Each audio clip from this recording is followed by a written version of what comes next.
House of Kuru, Part 2, Chapter 24. The Wax Palace, The Great Escape. The very next day, two cooks joined the palace and scoped the palace for the best point of exit in the case of a fire. The five brothers, along with Purochana, went out hunting, and the two cooks began digging a hole in maintaining the ruse that they were building a furnace for the princes.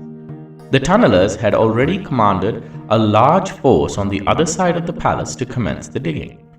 The plan was to build a small tunnel from the palace, and once there was a reasonable distance, the tunnel would get wider and wider, and the end would connect the start.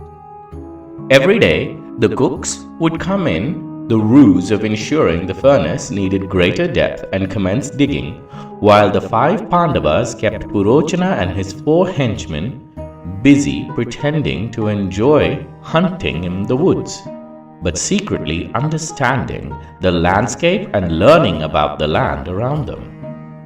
After 8 or 9 months, the tunnelers approached the prince and said, "It is finished. You can exit the palace safely under the cover of night just behind the kitchen walls," said Kanaka, and Prince Yudhishthira embraced him. However, they decided not to flee and keep the ruse that they are enjoying themselves under Purochana. They continued to live on guard during the day.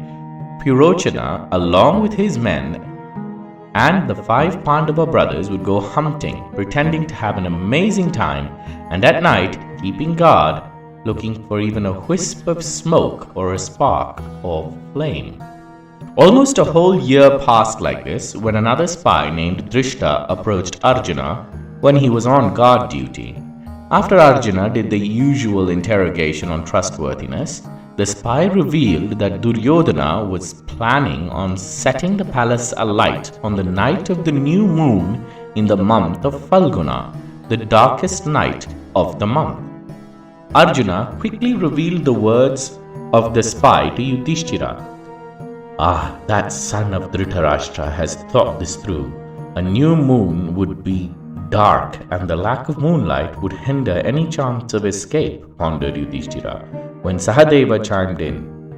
"As we already have decided to escape, let the advantage be on us, brother. Let us set the palace alight on the night of the full moon.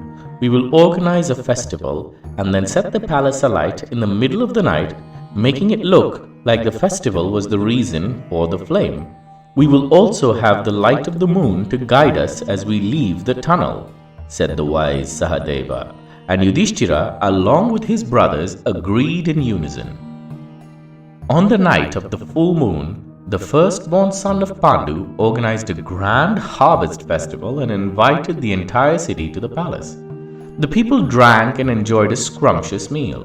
Yudhishthira and his brothers took pains to ensure that even Purochana and his men were well fed. As they kept eating, Yudhishthira kept piling them on with intoxicating drinks made through the fermentation of certain fruits.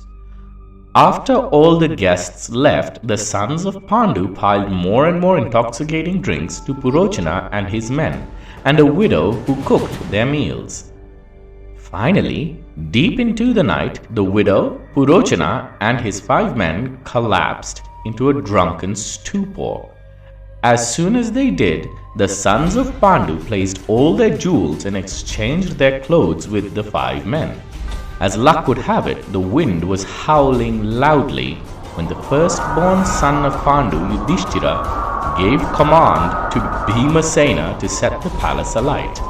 Only after Kunti, their mother, and the rest of the brothers had made their way to the entrance of the caves. Just as Yudhishthira commanded, Bhima set the whole palace on fire, ensuring that the widow, Purochana, along with his men, were in it. The very second the wax palace was set alight, the sons of Pandu hurried to the tunnel built under the kitchen in the guise of a furnace. They traversed a man-made cave, weary that it could collapse on them at any second. The fumes of the flame made it into the cave, which only made the journey more perilous, and Kunti began to swoon. Bhima, do not let our mother traverse this cave.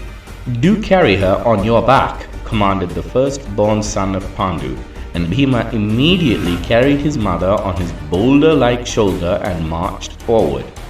The march was filled with rodents, rats, and snakes, and the sons of Pandu had to ensure that they did not step on anything they might regret.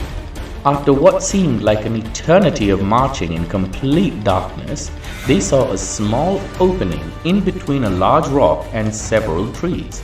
It only allowed one person at a time, so the first person to make it through the opening was Kunti, followed by the twins, then Arjuna, and finally Yudhishthira.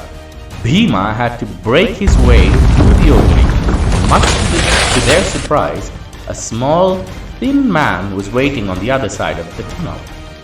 The chief minister of Hastinapura Empire, the one you call Vidura, had already alerted me that one night within this month 5 men and a woman will appear from the thickness of these bushes.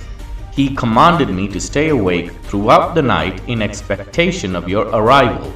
He also told me you will be fleeing weapons not made of steel by following the behavior of animals that burrow, said the thin man, much to the flabbergasted shock and admiration of the sons of Pandu and their mother. Uncle Vidura, what a genius! He must have had spies looking after us, said Arjuna. Look there, pointed Bhima, and the party looked at a spectacular sight where the entire palace made of wax was burning down, which lit the whole village, and in the distance the sons of Pandu could make out that the entire village had appeared and saw the catastrophe that was befalling.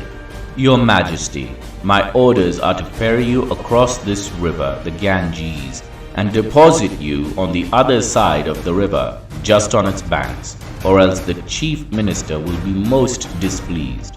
Therefore, I implore you, O scion of the empire, please board my boat, and I shall do the needful, said the thin man, and the sons of Pandu agreed and boarded his boat.